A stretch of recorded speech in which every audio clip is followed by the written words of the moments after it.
గోరు చుట్టుపై రోకలి పోటీల తయారైంది ఆక్వా రైతుల పరిస్థితి.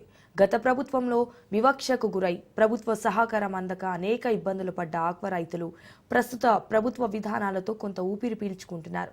కానీ అనుకోకుండా వచ్చిన వాతావరణ మార్పుల వల్ల తమ పంటను కాపాడుకునేది ఎలాగో తెలియక ఆందోళన చెందుతున్నారు.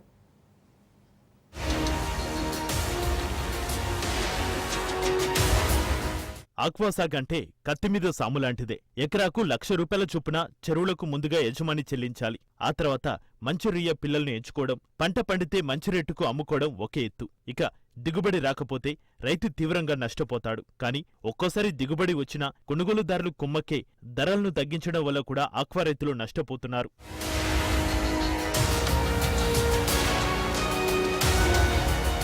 ఇదిలా ఉంటే ప్రస్తుతం ఆక్వా రైతులను పొగమంచు భయపెడుతోంది. కోనసీమ ప్రాంతంలో దట్టంగా పొగమంచు కమ్ముకోవడం వల్ల ముమ్మడివరం పరిసర ప్రాంత రైతులు ఆందోళన చెందుతున్నారు. అధికారుల లెక్కల ప్రకారం ముమ్మడివరం నియోజకవర్గంలో సుమారు 20,000 ఎకరాల్లో రొయ్యలు, 30,000 ఎకరాల్లో చేపలను రైతులు సాగు చేస్తున్నారు. గత నెల రోజులుగా పొగమంచు విపరీతంగా కురవడం వల్ల వాతావరణ ఉష్ణోగ్రత గణనీయంగా తగ్గిపోయి చెరువుల్లోని రొయ్యల శరీర క్రియలను మందపరుస్తోంది. దీంతో వాటి ఎదుగుదల తగ్గిపోవడం, దిగుబడి రావడం లేదని ఆక్వా రైతులు ఆవేదన వ్యక్తం చేస్తున్నారు.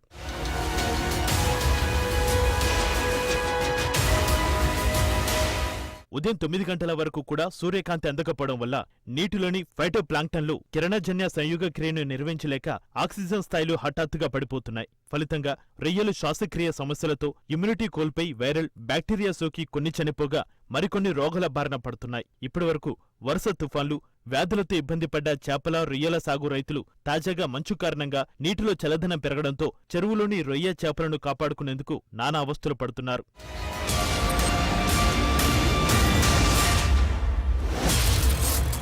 ఇటీవల దారుణంగా పడిపోయిన చేపలు, రొయ్యల ధరలు కొద్దిగా పెరుగుతూ ఆక్వారంగం కుదుటపడుతున్న తరుణంలో ఉదయం పూట కురుస్తున్న మంచుతో ఆక్వా సాగు తిరిగి ఒడిదుడుకుల్లో పడింది. చెరువు నీటిలోకి సమయానికి సూర్యరశ్మి చేరక ఆక్సిజన్ లెవెల్స్ పడిపోవడంతో చేపలు, రొయ్యలు నీటి ఉపరితలంపై తిరుగుతున్నట్లు రైతులు చెబుతున్నారు. ఈ సమస్యను అధిగమించేందుకు ఆక్వా రైతులు నిరంతరం చెరువుల్లో ఏరియేటర్లు తిప్పుతున్నారు. ఈ ఆక్వా వల్ల చాలా ఇబ్బంది పడుతున్నామండి. ఇప్పుడు వేసి 48 రోజులు అయిందండి సీడ్. ఇప్పటికి 200 కౌంటు, 210 కౌంటు, 250 కౌంటు ఉన్నాయి. ఈ చలి వల్ల మేత తింటాం మానేసి అందినప్పటికీ మట్టి తింటున్నాయండి.